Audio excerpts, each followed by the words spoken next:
Assalamualaikum warahmatullahi wabarakatuh. Perkenalkan, nama saya Niti Rianti dari kelas MN22D. Di sini saya akan menjelaskan tentang mitigasi resiko.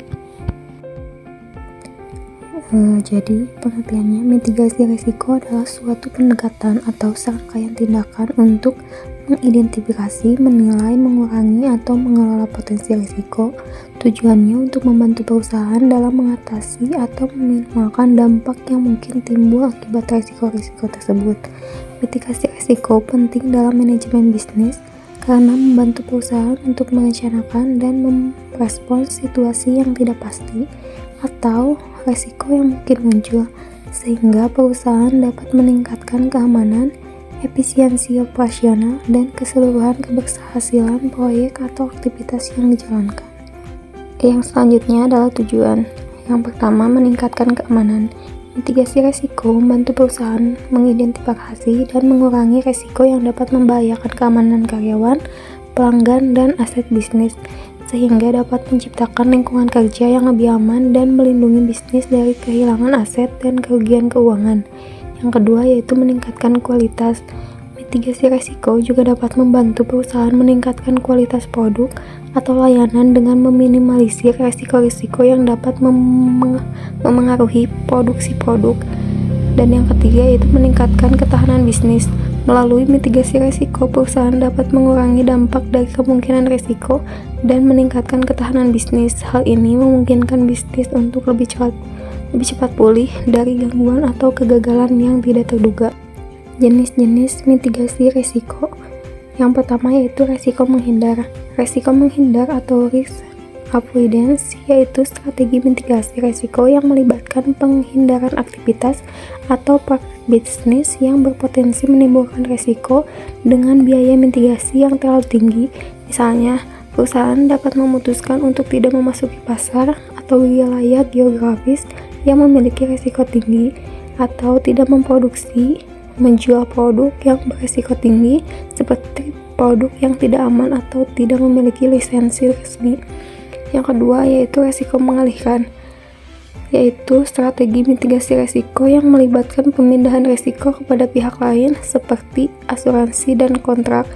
Perusahaan dapat membeli asuransi untuk melindungi diri dari kerugian keuangan yang disebabkan oleh risiko tertentu seperti kerusakan atau kehilangan aset, kecelakaan, atau tuntutan hukum. Yang ketiga adalah risiko mengurangi.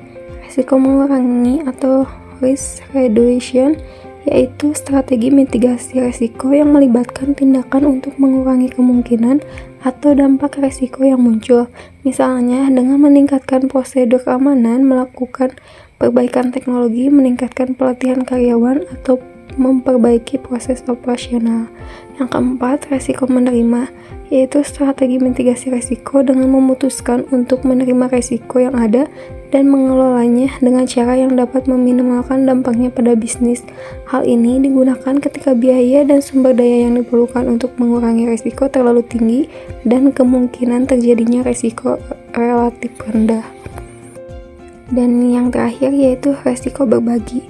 Risiko berbagi atau risk sharing yaitu strategi mitigasi yang melibatkan kerjasama bisnis dengan mitra atau pihak lain untuk mengurangi dampak risiko pada bisnis. Pihak yang terlibat dalam risiko berbagi dapat berupa rekan bisnis, pemasok, atau bahkan pesaing. Contoh mitigasi risiko. Misalnya sebuah perusahaan manufaktur yang menghasilkan produk elektronik menghadapi krisis pasokan bahan baku yang mendadak.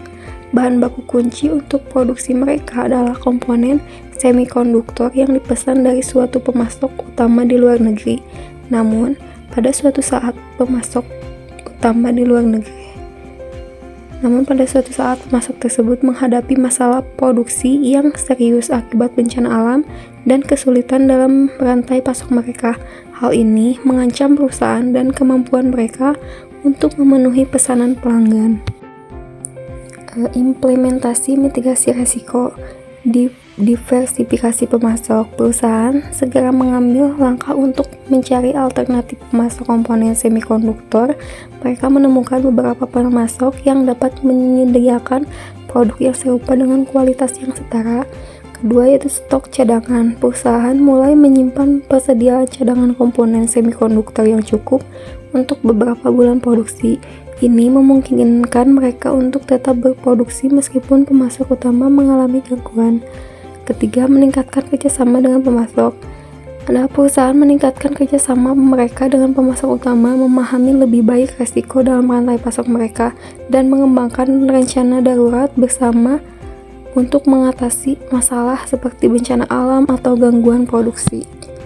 Selanjutnya, proses penerapan mitigasi risiko. Yang pertama itu ada identifikasi risiko, yang kedua yaitu evaluasi risiko, ketiga pengembangan strategi mitigasi, keempat implementasi rencana mitigasi, kelima pemantauan dan evaluasi, dan yang terakhir pengembangan rencana cadangan.